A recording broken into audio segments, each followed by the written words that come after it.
요한복음 5장 14절로 18절까지의 말씀, 우리 다 같이 한 목소리로 합독하겠습니다. 그 후에 예수께서 성전에서 그 사람을 만나 이르시되, 보라, 내가 나았으니 더 심한 것이 생기지 않게 다시는 죄를 범하지 말라 하시니, 그 사람이 유대인들에게 가서 자기를 고친 이는 예수라 하니라. 그러므로 안식일에 이러한 일을 행하신다 하여 유대인들이 예수를 박해하게 된지라. 예수께서 그들에게 이르시되, 내 아버지께서 이제까지 일하시니 나도 일한다 하시매, 예수께서 이로 말미암아 더욱 예수를 죽이고자 하니, 이는 안식일을 범할 뿐만 아니라 하나님을 자기의 친아버지라 하여 자기를 하나님과 동등으로 삼으심이로라. 아멘.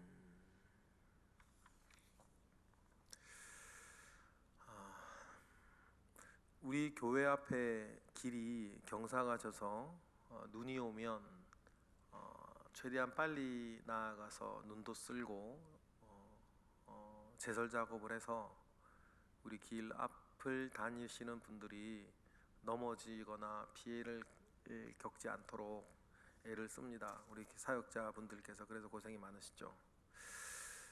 눈을 쓸다 보면 매번 느끼는 건데 참 재밌는 것이 있어요. 눈을 쓸 때 그 길을 지나가는 사람이 있죠. 지나가는 분들한테 요쪽 길이 쓸려진 길이니까 일로 가라고 얘기를 하기도 하고 그렇게 안내를 하기도 해요. 그러면 세 가지 부류의 사람이 있어요. 첫 번째는 먼저 수고하신다고, 감사하다고 이야기하는 분들이 계세요. 두 번째 부류는 쓸고 있는, 예를 들어 제가 조심히 가시라고 이렇게 얘기를 하면 그제서야 고맙습니다 이렇게 얘기하시는 분들이 있죠. 세 번째 부류는 그렇게 얘기를 해도 전혀 고마워하는 기색이 없는 그런 사람들도 계세요. 세 가지 부류의 사람들을 생각해 봅니다. 똑같은 일을 겪고 있습니다.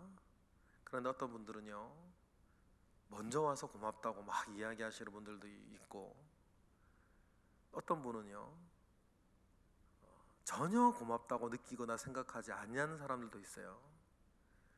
다른 상황, 다른 일이 아니지 않습니까? 똑같은 상황, 똑같은 일인데도 불구하고 전혀 다른 거죠. 그러니 감사는 성품이기 이전에 영적인 능력이다 라고 하는 말은 맞는 것 같아요. 좋아하는 것과 감사하는 것은 겉으로 보이는 모양새는 비슷하지만 전혀 다른 성격이 있죠. 좋아하는 것은 자기 혼자 좋아하는 것이고, 감사는 꼭 뭡니까? 대상이 있기 때문이에요. 그러니 좋아하는 것과 감사하는 것은 전혀 다른 문제입니다. 같은 일을 당하고 같은 일을 겪어도 정말 그 대상을 향해서 감사하는 이가 있고 좋아하고 끝나는 이가 있는 거죠. 그런데 이 38년 된 병자, 베데스다 연못가에서 예수님께 큰 은혜를 입은 이 38년 된 병자는 참 감사할지 모르는 사람이에요. 그를 둘러싸고 있는 사람들도 마찬가지죠. 그를 둘러싸고 있던 사람들, 하나님께서 하신 일은 보이지 아니하고 안식일에 자리를 들고 가는 것만 보이는 사람들이 있어요. 그 사람에게는 두 가지가 있어요. 하나님께서 일하시는 것은 보이지 않아요. 또 두 번째, 큰 기적 가운데에 새로운 삶을 찾았던 사람도 보이지 않아요. 그들이 가지고 있는 하나밖에 없는 거예요. 안식일 날 자리를 들고 가면 어떡하냐, 이런 교리 하나만 있는 거죠. 자기가 옳다고 생각하는 원칙 하나만 있지 하나님도 없고 사람도 없어요. 감사치도 않는 거죠. 하나님이 하신 일이 보이지 아니하니 감사할 일은 만무한 것입니다. 38년 된 병자나 사실 그를 둘러싸고 있는 그 사람들도 마찬가지예요. 그를 둘러싸고 있던 유대인들을 예를 들어서 신학적으로는 교조주의자 그럴 수 있죠. 교회를 오래 다닌 사람, 자기 생각이 좀 뚜렷하신 분들이, 주관이 또렷하신 분들이 빠지기 쉬운 영적인 함정이 교조주의, 교리를 중심으로 해서 모든 것을 생각하고 판단하는 교조주의자들이 되기 쉽다는 거예요. 약점이 그렇다는 거죠. 그러니 교조주의에 빠져서 자기가 중요하다고 생각하는 몇몇 가지 사례에 빠져서 역사하시는 하나님도 보지 못하고 은혜를 입고 있는 사람도 보이지 아니하고 냉혹한 종교인들, 자기가 가지고 있는 종교적 어떤 철칙, 원칙으로 말미암아 다른 모든 것들을 잃어버린 교조주의자들이 있습니다. 사람이 참 빠지기 쉬운 함정 중에 하나예요. 양극단이 있겠죠. 원칙도 법도 질서도 없는 인간도 있는 반면에 그 교조주의가 너무 강하게 이제 들어있어서 그 사이에 그 안에 아무것도 없이 그냥 교리만 들고 있는 냉혹한 종교인들도 있어요. 에베소 교회가 사실은 교조주의에 빠져 있는 것으로 하나님께 질책을 예수님께 받지 않습니까? 첫사랑을 잃어버리고 너희가 진리를 사수하기 위해서 힘쓰고 애쓴 것은 내가 아는데 그러다가 너희가 첫사랑을 잃어버렸다라고 하는 것이 교조주의에 빠진 교회에 의한 모습 아니겠습니까? 그런데 베데스다 연못가에서 있었던 그 일들을 중심으로 일어나는 것은 도무지 감사치 아니하는 한 사람과 교조주의자들 사이에 예수님이 껴있는 그런 모양새 속에 있어요. 베데스다 연못가에서 주님이 38년 된 병자를 고칩니다. 네 자리를 들고 가라. 주님이 그렇게 말씀하셨죠. 들고 가는데 사람들이 왜 네가 자리를 들고 가냐, 안식일에. 그래 따지는 사람들한테 이 38년 된 병자는 나를 고쳐준 이가 들고 가라고 했다. 그렇게 말을 합니다. 그렇게 말을 하고 그 사람이 누구냐 했을 때 주님은 이미 자리를 피했어요. 어떤 일이 벌어질지 아셨다는 거죠. 그리고 그 후에 성전에서 주님이 이 38년 된 병자를 다시 만났다 하는 것이 14절 오늘 본문의 시작이죠. 읽어보겠습니다. 14절입니다. 시작. 그 후에 예수께서 성전에서 그 사람을 만나 이르시되 보라 내가 나았으니 더 심한 것이 생기지 않게 다시는 죄를 범하지 말라 하시니. 6월절이라 그랬습니다. 성전에 사람이 굉장히 많았을 거예요. 예수께서 성전에서 그 사람을 다시 만났다라고 하는 말에 우리가 기억할 것은 뭐냐면 베데스다 연못가에서도 그렇고 성전에서 다시 만난 것도 그렇고 우연한 만남이 아니었다는 거예요. 주님께서 어떤 의도와 뜻을 가지고 가셨다는 사실을 우리에게 알려줘요. 그런 예수님께서는 그 자리를 황급히 떠남으로써 38년 된 병자에게 미처 하지 못한 말씀, 단순하게 병 낫게 하는 것이 주님의 목적은 아니지 않습니까? 그에게 구원의 도와 믿음을 심어주고 그의 삶을 근본적으로 만져주는 것이, 그래서 구원받게 하는 것이 주님의 더 큰 목적이기 때문에 주님은 미처 하지 못한 그 일을 하기 위해서 성전에 그 38년 된 병자를 만나기 위해서 다시 가셨죠. 주님이 아마 그 사람을 찾아 헤매지는 않으셨을 거예요. 요한이 1장에서 미리 말하는 것처럼 사람의 속에 있는 것을 다 아시는 분이신 예수님께서는 그 수많은 명절날 서울역 생각하시면 돼요. 그 수많은 인파들이 모여있는 곳에 그 사람이 어디 있는지를 아셨고 그 사람을 다시 만나기 위해 가셨습니다. 그리고는 그 사람에게 주님이 미처 다하지 못한 이야기를 하시죠. 더 심한 것이 생기지 않게 다시는 죄를 범하지 말아라 라고 주님은 이야기를 해 주십니다.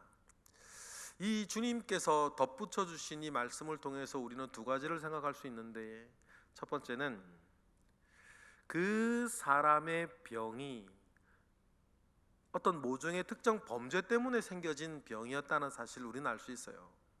분명히 여러분 지금도 모든 병이 그런 건 아니라 할지라도 특정 죄 때문에 생기는 병이 있습니다. 그렇죠? 특정 죄 때문에 생기는 병이 있어요. 에이즈 같은 죄 아니겠습니까? 구체적인 어떤 죄 때문에 생겨나는 병들이 있습니다. 물론 크게 확장하면 불규칙한 생활, 무절제한 생활, 또 사람의 욕망과 죄로 인해서 망가진 이 세상으로부터 들어오는 죄들도 있으니 모든 병은 죄 때문이다 라고 하는 말이 개념적으로 틀린 말은 아니에요. 만약에 이 세상이 노아의 홍수 이전의 세상 같으면 없을 죄들이 절대 다수일 거 아닙니까? 전부일 거 아닙니까? 그러니까 우리가 종교적으로 개념적으로는 모든 병은 죄 때문이다 라고 하는 말이 틀린 말은 아닌데, 여기서 말하는 죄는 특정 죄와 특정 병이 그냥 직접적으로 이어지는 것도 있다는 거예요. 예를 들어 좀 전에 말씀드렸던 것처럼 물론 수혈이나 그런 것을 통해서 전염되어지는 에이즈도 있으나 에이즈의 출발도 그렇고 전파의 절대 다수는 특정 죄 때문에 생겨나고 전화해지는 죄가 있는 것 같이, 분명히 주님께서는 이 38년 된 병자 38년 동안 움직이지도 못하는 병 가운데 이 사람이 있었던 것은 특정 죄 때문이었다는 것을 주님은 아셨고, 그 죄를 또 뭐하지 마라, 다시 짓지 말라는 말씀을 하셔요. 그래야 두 번째, 이 영적으로 무엇인가 이 사람이 바로 서야 생활이 바로 서고, 생활이 바로 서야 이 죄에서부터 완전히 낫고 더 심한 것이 생기지 아니할 것이라고 하는 이 육체의 질병이 낫는 이것을 통해서 그 사람의 영적인 상태에서도 그 사람이 구원받고 건진받아야 된다라고 하는 주님의 두 번째 더 중요한 목적이 있었다는 거예요. 예수님으로부터 병고침을 받은 사람은 많이 있었습니다. 그런데 여러분, 그 특정 병으로부터 고침을 받는 것은 그 사람에게 너무너무 중요한 일이었고 기쁜 일이었을 거예요. 그런데 여러분, 우리가 더 크게 보면 자기가 당장 좋아하고 기뻐하고 정말 중대하게 그 사람의 삶을 고치는 일들은 그 병에서 나음을 받는 것인데, 여러분 우리가 또 중요하게 생각하고 더 크게 생각해야 될 것은 또 뭐냐면, 그 사람이 그 병에서 노임을 받았다고 해서 지금까지 살아있냐는 거예요.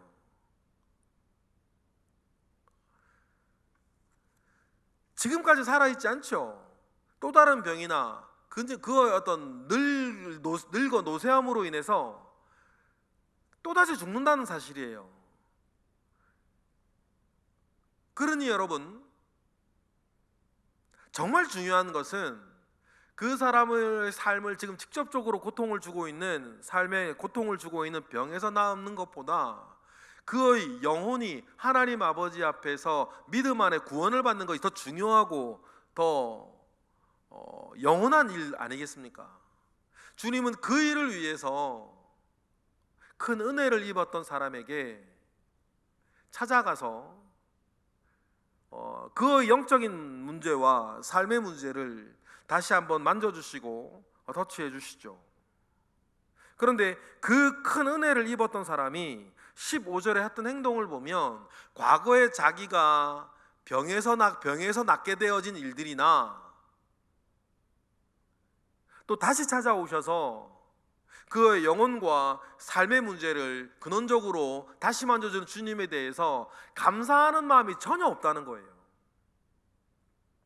그래서 요한은 굉장히 부정적으로 그 사람을 생각하며 15절을 써요. 15절 뭐라 그럽니까? 어떤 일이 벌어집니까? 다 같이 읽어보실까요? 시작. 그 사람이 유대인들에게 가서 자기를 고친 이는 예수라 하니라. 예수라고 고자질 내지는 밀고 하더라. 그런 느낌이죠. 굳이 이 사람이 찾아가서 이 전 상황 안식일에 자리를 들고 가는 것이 옳지 않다고 그렇게 누가 뭐 그렇게 시켰냐라고 얘기했던 그 사람에게 이 나은 병자가 구태여 찾아가서 나를 고친 사람은 예수라고 말할 필요는 없는 거 아니에요.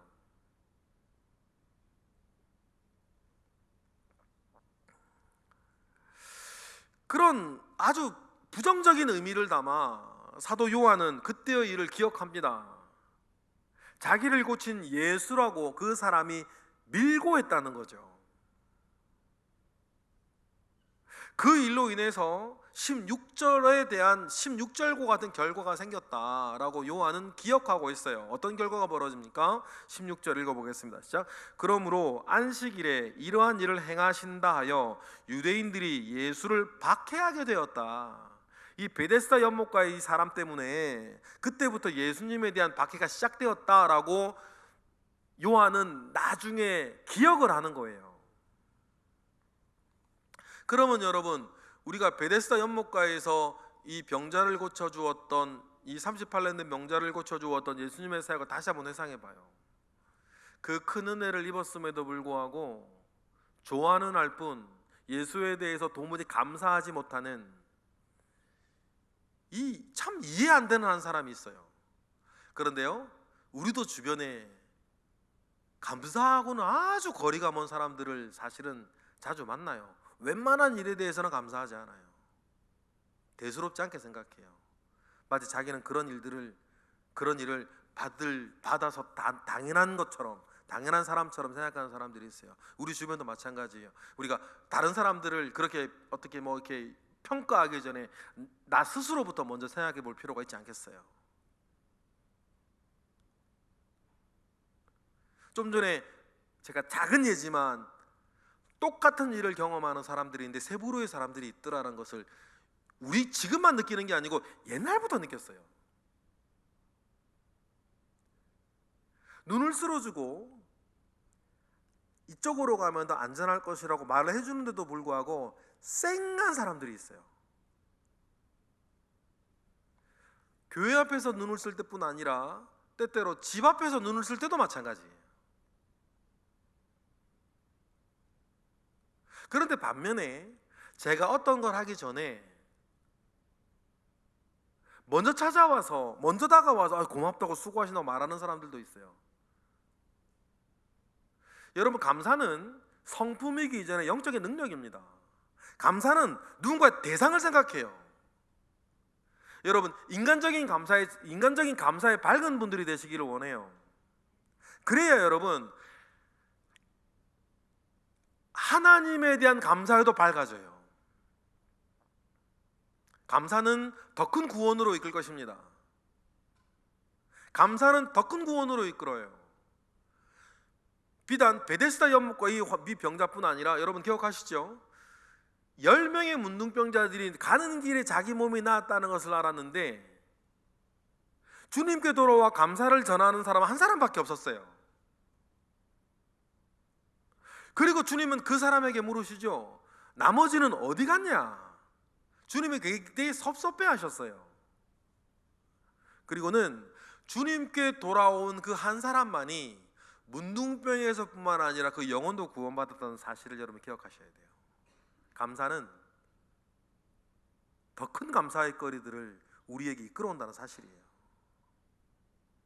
이 베데스다 연못가에서 주님으로부터 은혜를 얻었던 이 38년 동안 고통받았던 병에서 고통받았던 환자는 그 뒤를 우리는 상상할 수 있습니다. 아마 더 심한 것이 생겼을 거예요. 왜냐하면 그의 영혼은 주님 앞에 바뀌어지지 않았어요. 그의 영혼이 바뀌어지지 않았으니 자기를 고통 가운데에 빠져들게 하였던 뭔지는 몰라요. 그 죄가 또 반복되었겠죠. 그럼 주님의 말씀처럼 더 심한 것이 생기지 않았겠습니까? 그러면 이 사람은 자기를 낫게 해준 사람을 또 찾았을런지도 몰라요. 그런데 어디서 뭐하고 있는지 어떻게 찾을 거예요? 베데스다 연못가에서처럼, 그리고 이 성전에서처럼 주님이 먼저 찾아와 주셔야 만나는 것 아닙니까? 언제나 있으면 우리는 그것을 기회라고 따로 말하진 않는다.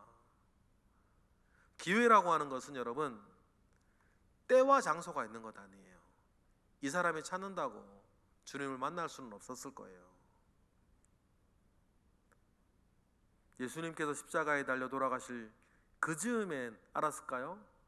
모르겠습니다만 이미 그때는 이 사람은 이 세상 사람이 아니었겠죠.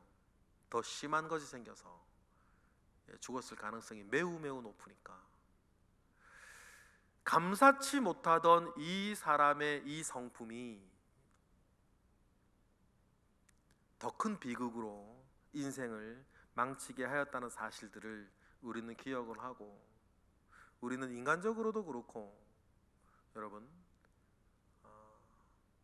영적으로도 감사에 능한 사람들이 되시기를 축복합니다. 느낄 감자에 살아야 할 사자 아닙니까? 먼저는 느끼는 능력이고, 두 번째는 그 감사한 마음을 표시하는 능력 아니겠어요?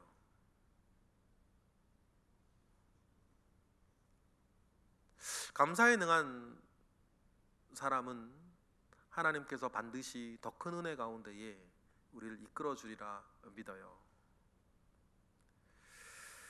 그리고는 그 주변에 그 사람의 이야기를 듣고 예수를 박해하기로 한 사람들이 또 와서 그들의 예수님께 따져 물으니 주님께서 매우 중요한 이야기를 17절에 하세요. 17절 읽어보겠습니다. 시작. 예수께서 그들에게 이르시되 내 아버지께서 이제까지 일하시니 나도 일한다 하시매. 이렇게 말씀하시죠. 주님이 이곳에서 말씀하시고 싶어하는 중요한 요소가 하나 있어요. 그래, 안식일에 자리를 들고 가는 그 일들, 자기들의 교조주의 속에서 그게 중요한지는 모르겠어요. 그런데요, 그들이 놓치는 거 하나 있는 거 아닙니까? 그 병이 왜 나았습니까? 그 병을 낫게 한 건 누구시죠? 그 유대인들의 입장에 생각해 보십시다. 안식일에 일하지 말라라고 그 계명을 주셨던 하나님께서 그 38년 된 병자를 낫게 하신 것 아니에요. 그런데 여러분, 암흑에 갇힌 이 교조주의자들은 그때에도 일하신 하나님, 안식일임에도 불구하고 병을 낫게 한 하나님에 대한 의식은 없는 거예요. 뭐만 눈에 보여요? 안식일에 자리 들고 가는 것만 보여요. 여러분, 이러한 함정에 교회를 오래 다닌 사람들이 빠지기가 쉬워요. 저나 여러분 같은 사람들이죠. 하나님께서 지금 우리 가운데 어떤 일을 하시고 계신지는 보지 못하고 눈앞에 보이는 그 교리만 보이는 거죠. 자기 주관만 보이고 자기 판단의 어떤 결과물들만 보여요. 그거 붙잡고 말이죠, 하나님이 일하시는 것을 보이지 않아요. 주님 이 말씀을 하시는 거죠. 안식일에 자리 들고 가는 것이 그렇게 너희들 눈에 거슬리느냐? 그러나 그 일 뒤면에 안식일에도 일하신 내 아버지는 너희들 가운데 안 보이냐? 그 말 하시는 거죠. 이 죽은 신앙인 말이에요. 신앙인이 아니라 이 죽어버린 냉혹한 종교인들 말이에요. 껍데기만 가지고 온 이 사람들. 이 이야기를 이렇게 하시면 그 이야기 속에서, 그렇지, 그 안에서도 일하지 말라고 한 그 안식일에 일하셨던 하나님을 보아야지 라고 마음을 먹어주면 얼마나 좋겠냐마는, 이 냉혹한 종교인들, 생명을 잃어버린 종교인들, 이 껍데기만 가진 종교인들은 그 말씀을 듣고도 18절처럼 생각하는 거예요. 18절 읽어볼까요? 다같이 시작. 유대인들이 이로 말미암아 더욱 예수를 죽이고자 하니 이는 안식일을 범할 뿐만 아니라 하나님을 자기의 친아버지라 하여 자기를 하나님과 동등으로 삼으심이로라. 사실 여러분, 하나님을 아버지라고 부르는 것은 예수님만 지금 하신 말씀은 아니에요. 신명기에도 나오고 이사야도 그렇게 하고 예레미야도 그렇게 말을 했어요. 신명기 32장 6절, 이사야 63장 16절, 예레미야 31장 6절 등에도 보면 하나님을 아버지라고 부르는 예가 나오는데, 여러분 뭐예요? 왜곡된 그 마음들은 그런 모든 것들이 눈에 거슬리는 거예요. 그러니 여러분, 하나님 아버지 앞에 이 죽어버린 심령들은 자기 신념만 있을 뿐 뭐는 없어요. 믿음은 없는 그런 모양들을 우리에게 보여주며 우리에게 우리 스스로를 돌아보게 합니다. 가장 중요한 것은 무엇인가? 하나님과 하나님께서 지금 하시는 일을 보는 것이다. 여러분, 그 은혜 가운데에 바로 서고 하나님 사랑과 사람 사랑을 더하여서 내가 주님을 믿고 따르고 신앙생활, 교회생활 하고 있다는 것이 하나님께도 영광이요 나에게뿐만 아니라 내 주변에 있는 모든 사람들에게로 복이 되기를 바랍니다. 그 일들을 이루어가기 위해서 우리는 언제 어디서 무엇을 하던 하나님이 지금 하시고 계신 일들을 바라볼 줄 알아야 되고 감사에 먼저 능한 사람이 되셔야 우리가 이 냉혹한 종교인 가운데 빠지지 않을 것입니다. 누구나 원칙이 있습니다. 누구나 중요하게 생각하는 것이 있어요. 그러나 내가 가진 원칙과 내가 가진 견해보다 더 중요한 것은 지금도 일하고 계시는 하나님을 바라보는 것입니다. 그 느끼는 거예요. 그거 잃어버리면 안 되지 않습니까? 여러분, 오늘 우리 본문을 통해서 오래 예수 믿은 저와 여러분들이 지금 나는 하나님 앞에서 어떤 마음과 상태로 있는지에 대해서 다시 한번 점검하시고 첫사랑을 회복하고 하나님 사랑과 사람 사랑을 회복하시는 그런 계기가, 그런 묵상이 되시기를 주님의 이름으로 축복합니다. 기도하겠습니다. 할렐루야. 하나님, 감사와 영광 올려드립니다. 주님으로부터 말미암아 오는 선한 일들이 여전히 우리 가운데 있는데 우리가 감사의 영적인 능력을 잃어버리고 하나님을 느끼지 못하고 하나님을 헤아리지 못하고 내 생각과 내 상황에 빠져서 하나님 있는 것은 아닌지 돌이켜 보게 됩니다. 하나님, 우리의 눈을 열어주시고 마음을 부드럽게 하셔서 지금도 일하고 계시는 하나님을 보게 하시고 느끼게 하시고 믿게 하셔서 우리의 가진 바 믿음이 나와 우리 주변의 모든 사람들 가운데에 큰 행복과 능력이 될 수 있도록 주여 우리를 인도하여 주옵소서. 이 시간 드려진 일천번째 예물들 주님 기억하옵시고 오늘도 새벽을 깨워 주님께 기도하는 모든 사람들의 얼굴과 이름과 형편을 주님 기억하사 가장 좋은 것을 가장 좋을 때에 허락하여 주옵소서. 예수 그리스도의 이름으로 기도드렸나이다. 아멘.